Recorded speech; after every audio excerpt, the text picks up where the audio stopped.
Wednesday night. I was on my laptop going through some subreddits when I stumbled upon a thread for expert level geocaching. I don't consider myself an expert, but having practiced geocaching for several years, I'm deeply immersed in this world. Living in San Francisco, I've done enough geocaching to know there are some twisted individuals out there, and I won't deny it. I'm a bit twisted myself. The morbid curiosity these hunts inspire is enough to keep me up all night tracking down bizarre finds and chasing after them. This obsession has led to trouble before, like the time I ventured into a vacant lot in search of a supposed treasure. Instead of a treasure, a user had stashed evidence of their crime inside a suitcase. I didn't hesitate to investigate because the geocaching note indicated an expert-level difficulty. Unfortunately, this adventure ended with me at the police station, giving a statement about finding a dismembered body inside a suitcase. It was a horrifying experience, but it was undeniably thrilling. It seems those of us drawn to this hobby are partly in it for these kinds of thrills. Returning to my initial story, my name is Troy Chapman, and I want to share how geocaching led me to a satanic ritual in the middle of the forest. As I mentioned, I was on Reddit where I found a thread discussing secret treasure locations. Users were sharing their favorite finds, but one comment caught my eye. It was from a user named Space Ghost, whose profile picture was an Illuminati symbol, and their comment read, "Weaving spiders, come not here," followed by a link that probably pointed to the mentioned location. I saw the message repeated in various threads, always from the same user. Eventually, the comment was deleted. I'd always assumed it was just spam, nothing of substance, but it captured my attention nonetheless. So I decided to dig a little deeper. I clicked on the user's profile and noticed that the comment had been deleted, as usual. Everything pointed to it being a spam account. Yet, the same comment appeared again in the thread. Identical words, identical message, and the same link. That time, I didn't hesitate. My interest was piqued enough that I didn't want to waste any more time, so I clicked on it immediately and was redirected to a geocaching page. The treasure was hidden less than 2 hours from San Francisco, nestled in the mountains.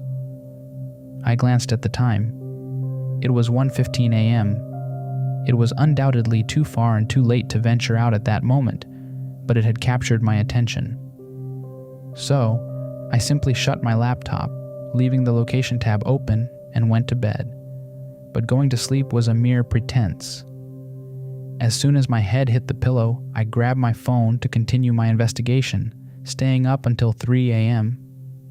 I researched this user, Space Ghost, who maintained a presence on various social media accounts, all with the same profile picture and the same comment. "Weaving spiders come not here," followed by the link I had already visited. What did the phrase mean? The question had thoroughly intrigued me, but now exhaustion was enough to overcome me. My eyes closed. I woke up abruptly when someone knocked on the door of my apartment. I should mention that I live alone with my cat in a studio apartment in downtown San Francisco. It was 4:45 a.m., and I had fallen asleep with my phone in my hand. But who could be knocking at this time? A hint of fear began to creep in as I cautiously approached the door. The wooden floor creaked under my feet, and I didn't want to raise any suspicions. I pressed my ear to the door, straining to hear any voice from the other side, but heard absolutely nothing. Then, the visitor knocked again, forcefully, 3 times. At that moment, I wasn't sure if my life was in danger, but I needed to know who was looking for me at that hour. So I decided to take a risk and called out, "Who is it?" Perhaps it was someone who had the wrong apartment. From the other side, a male voice replied, "San Francisco Police Department. Mr. Chapman, we have some questions for you." Those words sent a chill through my spine, but I had nothing to fear. I hadn't done anything wrong. So I unlocked the door and swung it open with confidence. As soon as I opened the door, I saw the hallway was dark and empty. Stepping out for a better look, I noticed that the hallway light, triggered by a motion sensor, flicked on.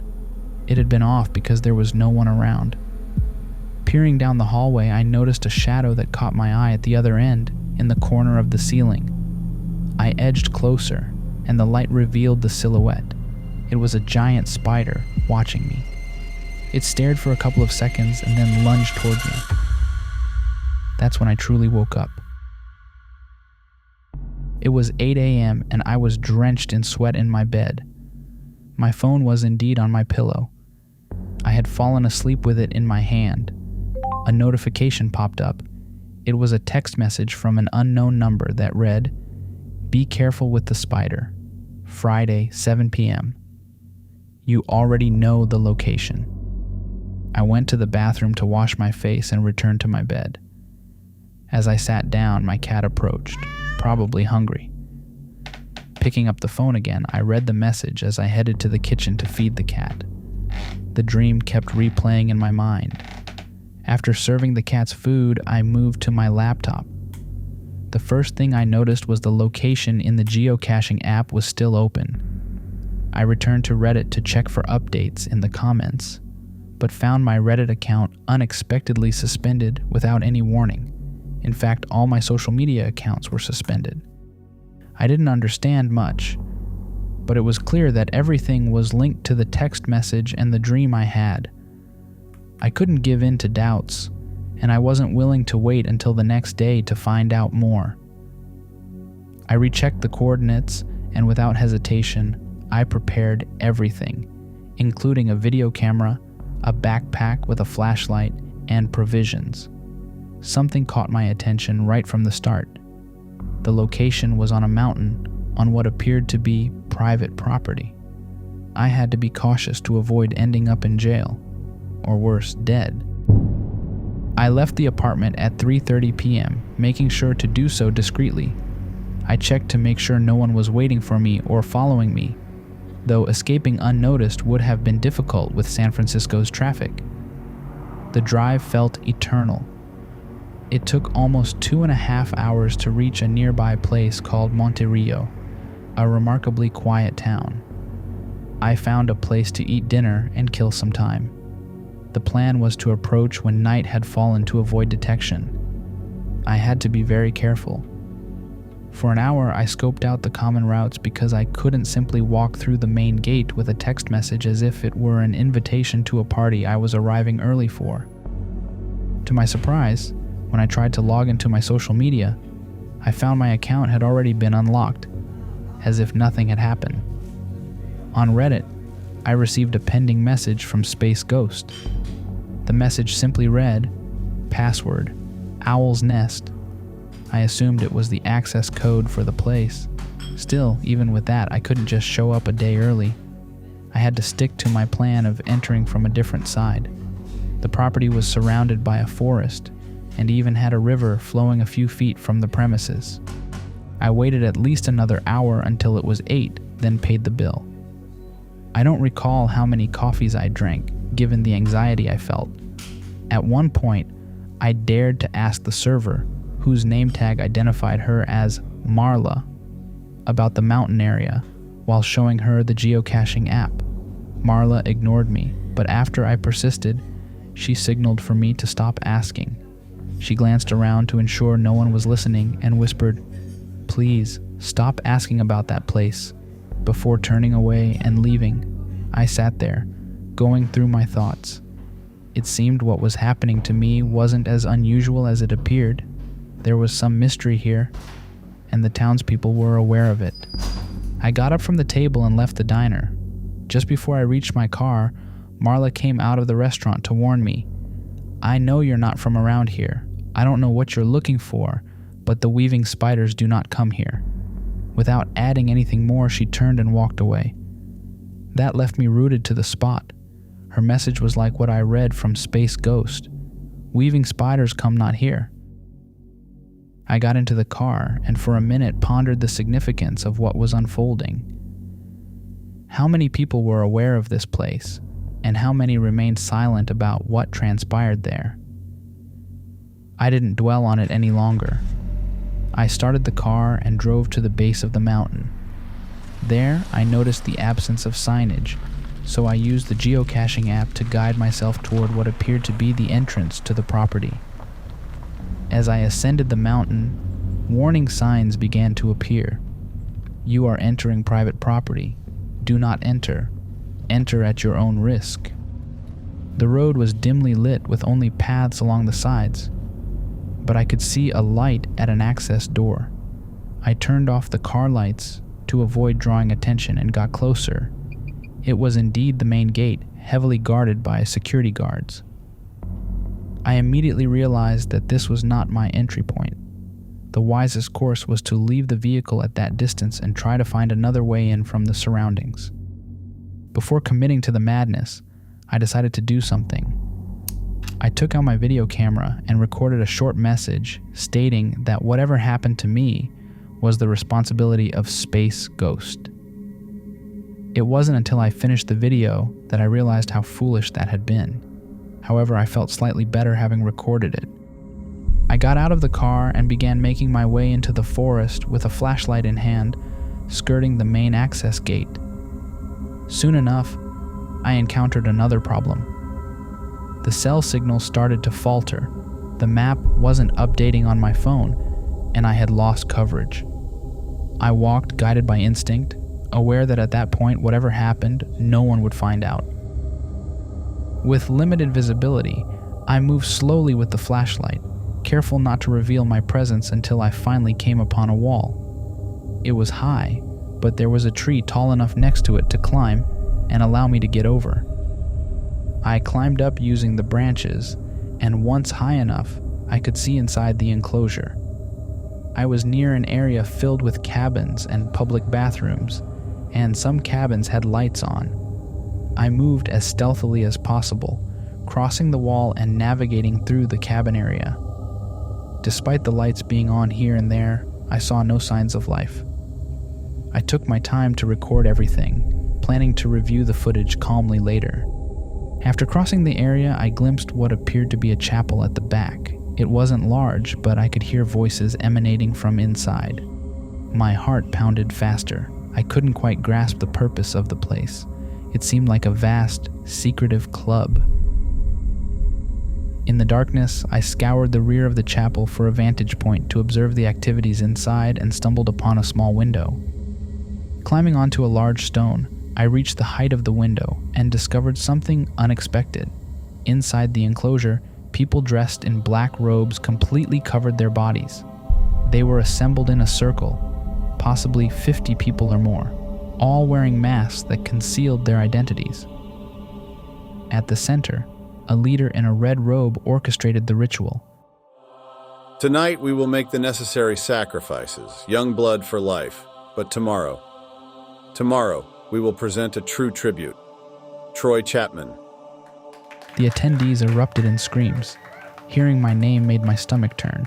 I had been selected as a tribute to a god of unknown nature. I had walked into my demise voluntarily. But as surreal as things were, they quickly escalated. Bring the young blood.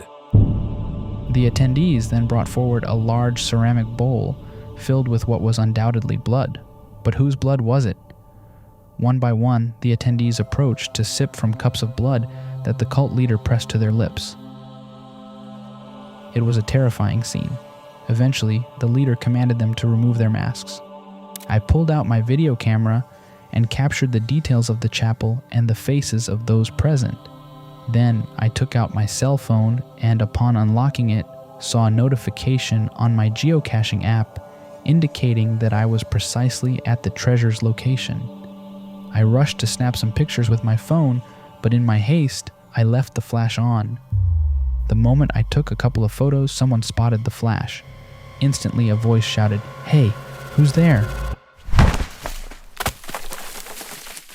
Startled, I fell off the stone, my belongings scattering across the ground. Somehow I managed to scramble up and dart into hiding. That was undoubtedly going to raise an alert, so I needed to escape from the property quickly. I dashed to a bush, took out my cell phone, and saw it was just past midnight. I had lost track of time amidst the chaos. Bells began to ring in the distance, growing closer. Unsure of my exact location, I glanced around and realized I was near the river. I positioned myself for a better view. Other cult members marched in line, led by a bell-ringing leader, while the rest followed, carrying torches toward the river where a giant owl-shaped statue awaited. Seizing my moment, I took advantage of the ongoing ritual to make my escape. I hurried past the cabins and managed to leap over the wall. Adrenaline surged through me, the pressure mounting, yet I felt none of it. I was simply running and jumping at full speed.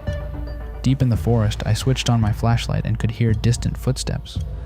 Clearly, they were searching for me, having issued an alert for an intruder, but I was much faster, and against all odds, I reached my vehicle and escaped from the demonic gathering.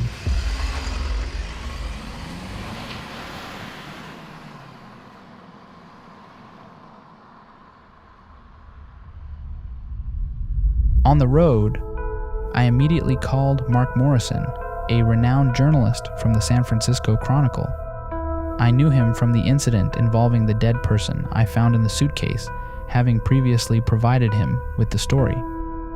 I trusted him implicitly. Of course, Mark didn't answer my call, but I left him a message. I urgently needed to discuss something related to... I hesitated to mention any detail, instead telling him I had crucial evidence and needed to speak with him first thing in the morning. I couldn't sleep after arriving at my apartment early in the morning, unable to shut my eyes while waiting for Mark's callback, which came at 7:30 a.m.